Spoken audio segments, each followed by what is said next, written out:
여러분 안녕하십니까? 대구 경북을 대표하는 시도 때도 없는 뉴스 송보입니다. 오늘의 주요 뉴스입니다. 국민의힘 한동훈 비상대책위원장이 17일 4선 이상 중진위원들과 오찬회동을 가졌습니다. 한 위원장은 오찬 간담회 뒤 과거에는 하지 않았던 시스템 공천을 보수당에서 처음으로 실시하게 된 취지에 대해 설명드렸다며 굉장히 잘한 것이라는 반응이 대부분이었다고 했습니다. 청와대 참모진도 공천 룰 적용에 예외가 없다는 입장도 밝혔습니다. 한 위원장은 이기는 공천, 룰에 맞는 공천을 할 것이다. 예외가 없다고 했습니다. 대구에서 공연 예정인 인기 배우 출연 뮤지컬의 티켓이 온라인상에서 웃돈을 얹어 거래하고 있습니다. 17일 국내 한 온라인 물품 거래 플랫폼에는 박보검 해차 양도합니다라는 제목의 글이 20여 건 올라와 있었습니다. 이달 대구 한 공연장에서는 박보검의 첫 뮤지컬 도전작이 무대에 오를 예정입니다. 박보검의 출연 회차는 티켓 오픈과 동시에 매진되는 등 공연은 일찌감치 큰 관심을 모았습니다. 연초 대구에서 간병살인 사건이 발생하면서 지역사회의 돌봄 시스템을 강화해야 한다는 목소리가 나오고 있습니다. 17일 달서경찰서에 따르면 이날 오전 달서구 월성동 한 아파트 화단에서 50대 남성 A씨가 숨진 채 발견됐습니다. A씨가 살던 아파트 내부에선 A씨의 부친 B씨도 숨져 있었습니다.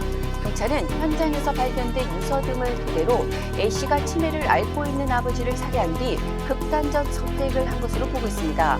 시민단체는 이런 비극을 막기 위해선 공공책임 돌봄 입법화가 필요하다고 주장합니다.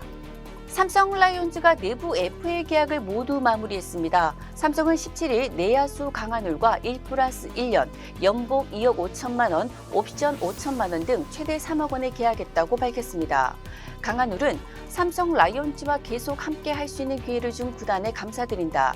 어느덧 중고참이 된 만큼 후배들과 잘 소통하며 팀이 원하는 포지션에서 최선을 다하고 팬들의 응원에 보답할 수 있는 선수가 되겠다고 소감을 밝혔습니다.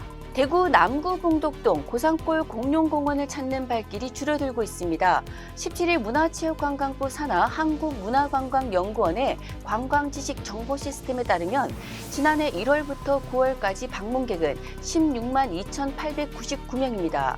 2021년 같은 기간 22만 8,450명에 비해 6만 명 이상이 줄었습니다.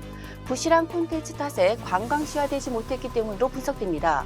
남구청은 수년째 확장 사업을 계획하고 있지만 각종 행정 절차에 막혀 답보 상태입니다. 대구시는 조직 내 불합리한 관행을 없애고 낡은 문화를 개선하기 위해 근무혁신 4대 과제를 추진한다고 17일 밝혔습니다. 시는 인사철 떡 돌리기와 연가 사용 시 눈치 주는 행위를 근절하기 위해 노력합니다. 그동안 부서장의 지시와 일정에 맞춰 마지못해 참석하던 저녁 술자리 위주 회식도 사전 예고된 점심 식사로 바꿔가기로 했습니다. 비상연락망 구축도 자택 주소, 유선 전화번호 등 공개를 꺼리는 개인정보를 최소한 범위에서 공개하기로 했습니다. 지금까지 1월 18일 목요일 영남일보 시도 때도 없는 뉴스였습니다. 다음 시간에 뵙겠습니다.